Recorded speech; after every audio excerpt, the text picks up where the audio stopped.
Indian national Congress ওনাদেরকে আমি আন্তরিকতভাবে ধন্যবাদ জানাই যে আমাকে আবার খুব ভালোবেসে ওনারা অ্যাকসেপ্ট করেছেন।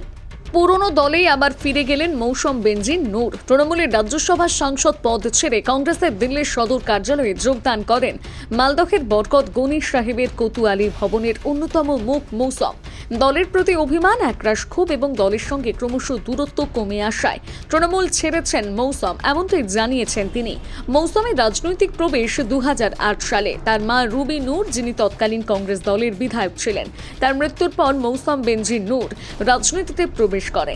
2009 সালে গোড়ার দিকে তিনি একই আসন থেকে বিধানসভা নির্বাচিত হন। এই বছর মালদহের উত্তর মালদা লোকসভা কেন্দ্রে কংগ্রেসের প্রতীকে লড়াই করে জয় লাভ করে সাংসদ নির্বাচিত হন। 2019 সাল পর্যন্ত সাংসদ ছিলেন তিনি। এরপর কংগ্রেসের সাংসদ থাকাকালীনই মৌসম শাসক দল তৃণমূল কংগ্রেসে যোগদান করেন। তাকে মালদা জেলা তৃণমূল কংগ্রেসের সভাপতি করা হয়।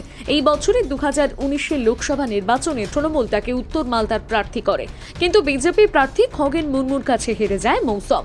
এরপর প্রায় 1 বছর পর তৃণমূল তাকে রাজ্যসভার সাংসদ করেন। মৌসমের অভিযোগ, এরপর থেকেই দলে তিনি গুরুত্ব হারাতে শুরু করে। এই কারণে তার এই সিদ্ধান্ত। মৌসমের দাদা ঈশা খান চৌধুরী দক্ষিণ মালদা কেন্দ্রের কংগ্রেস সাংসদ। তার মামা প্রয়াত এ গনি খান চৌধুরী রেলমন্ত্রী ছিলেন। প্রয়াত এ গনি খান চৌধুরী এক কথায় মালদার রূপকার ছিলেন। এই পরিবারের সদস্য আবার পুরনো দলে ফিরে আসায় মালদার রাজনৈতিক মহলে শুরু হয়েছে চর্চা। সূত্রের খবর, মালদহের সুজাপুর বিধানসভা কেন্দ্রের কংগ্রেসের প্রার্থী হতে পারেন মৌসম। ইন্ডিয়ান ন্যাশনাল কংগ্রেস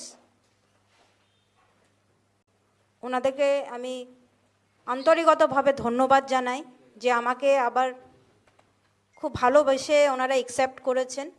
পরিবারের মতো, পরিবারের একজন সদস্যর হিসেবে অ্যাকসেপ্ট করেছেন। এবং যে কথাটা ঈশাদা বললেন, আমারও একই বক্তব্য যে আমরা একটা কংগ্রেসের পরিবার। আমি কয়েক বছর তৃণমূলে ছিলাম। তৃণমূলও আমাকে কাজ করার সুযোগ দিয়েছে, আমাকে রাজ্যসভার সাংসদ করেছিলেন, ডিস্ট্রিক্ট প্রেসিডেন্ট মালদার করেছিলেন। আমি আজকে তৃণমূল কংগ্রেস থেকে রিজাইন করেছি।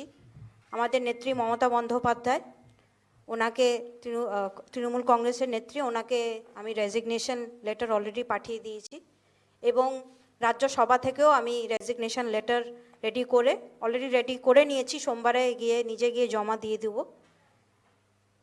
আজকে আমি বিশেষ করে আমাদের কংগ্রেসের হাইকমান্ড, আমাদের নেত্রী সোনিয়াজি, আমাদের নেতা খার্গেজি, রাহুলজি, প্রিয়াঙ্কাজি, বেণুগোপালজি, এখানে মীর সাহেব, জয়রাম রমেশজি, শুভঙ্কর দা এবং ঈশাদা, তাদের সকলকে ধন্যবাদ জানাই তাদের আশীর্বাদের জন্যে, তাদের সাপোর্টের জন্যে। এদিকে কাঠগড়ায় বিধানসভা, তার আগে শাসক দল ছেড়ে কংগ্রেসের মৌসম ফিরে যাওয়ায় যথেষ্ট চাপে তৃণমূল কংগ্রেস। মালদা থেকে পরিতোষ সরকারের প্রতিবেদন, নিউজ টুডে।